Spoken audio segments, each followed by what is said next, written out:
और इस देश में ऐसा बेहूदगी वाला हिसाब किताब बन गया है कि 31 दिसंबर की रात को और 1 जनवरी की सुबह देश के मुंबई, दिल्ली, मद्रास, बेंगलोर आदि आदि बड़े शहरों में होटल बुक किए जाते हैं, रात भर पार्टियां चलती हैं, कान फोड़ू संगीत बजाया जाता है और पता नहीं क्या क्या सब व्यभिचार किया जाता है। वो नए वर्ष मनाने का हमने पूरा नकल करके पश्चिम से या यूरोप अमेरिका से अपने जीवन में बसा लिया। और भारत में अगर हम नए वर्ष की बात करें तो भारत के अलग अलग क्षेत्रों में नए वर्ष मनाने की अलग अलग परंपरा है। जैसे आसाम में नया वर्ष बिहू से शुरू होता है, तो बिहू का कोई गहरा अर्थ है हमारे समाज जीवन में, हमारे राष्ट्र जीवन में। बिहू के पीछे पूरी संस्कृति है और पूरी की पूरी सभ्यता का दर्शन है, इसके लिए बिहू है और उसके साथ नए वर्ष की शुरुआत है। इसी तरह दक्षिण में हम चले जाएं तो मानते हैं कि ये दिन खास है, ये दिन खास है। उत्तर में, दक्षिण में, पूर्व में, पश्चिम में। अब ये पश्चिम भारत में गुजरात के लोगों के लिए बहुत महत्व का दिन है, दीपावली वाला। तो दीपावली के अगले दिन से वो नए वर्ष की शुरुआत मानते हैं, क्योंकि व्यापार के हिसाब से वो उनका सारा हिसाब है।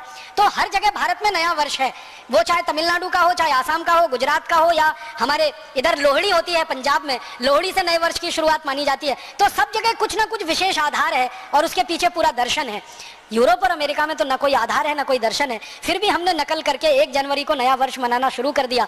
जनवरी गिनते हैं, फरवरी गिनते हैं, मार्च है, अप्रैल है, मई है, जून है, जुलाई है, अगस्त है, सितंबर, अक्टूबर, नवंबर, दिसंबर। ये पूरी की पूरी अंग्रेजियत की पद्धति है, विदेशी पद्धति है। हम भूल गए हैं। सामान्य रूप से आज की पढ़ाई में से पढ़कर निकलने वाले विद्यार्थियों को चैत्र, वैशाख, ज्येष्ठ, आषाढ़, सावन, भाद्रपद, कार्तिक ये महीने याद नहीं है।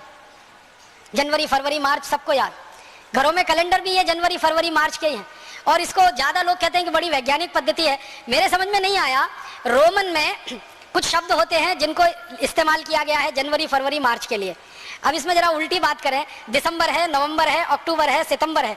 सितंबर एक रोमन शब्द से आया, सेप्ट, SEPT, सेप्ट, सेप्ट माने होता 7, तो उसमें से सितंबर आया। ऑक्ट, OCT, ऑक्ट है माने 8, उसमें से अक्टूबर आया। और ये नवम का जो NOV है ना, ये जो है ना 9 है, और दिसंबर का 10 है। अब अगर आप देखेंगे वास्तव में तो सितंबर 7वां महीना होना चाहिए रोमन के हिसाब से, और इन्होंने नकल किया अंग्रेजों ने रोमन लोगों की, तो सितंबर बनाया। तो सितंबर 7वां महीना होना चाहिए, कौन सा है? 9वां है। अक्टूबर 8वां महीना होना चाहिए, कौन सा है? 10वां है। नवंबर 9वां महीना होना चाहिए, कौन सा है? 11वां है। दिसंबर 10वां महीना होना चाहिए, कौन सा है? 12वां है। कितनी अवैज्ञानिक पद्धति है महीने के गणना की, और इसका कोई अर्थ भी नहीं है। जितने भी अंग्रेज विद्वानों से पूछा जाए जनवरी का क्या अर्थ है, फरवरी का क्या अर्थ है, मार्च का क्या अर्थ है, अप्रैल का क्या अर्थ है, ये शब्द के पीछे की कोई गहराई है क्या, इसकी कोई व्याख्या है क्या? कुछ नहीं है। और हमारे यहाँ हर महीने के नाम का एक विशेष अर्थ है और उसके पीछे एक लंबी व्याख्या है।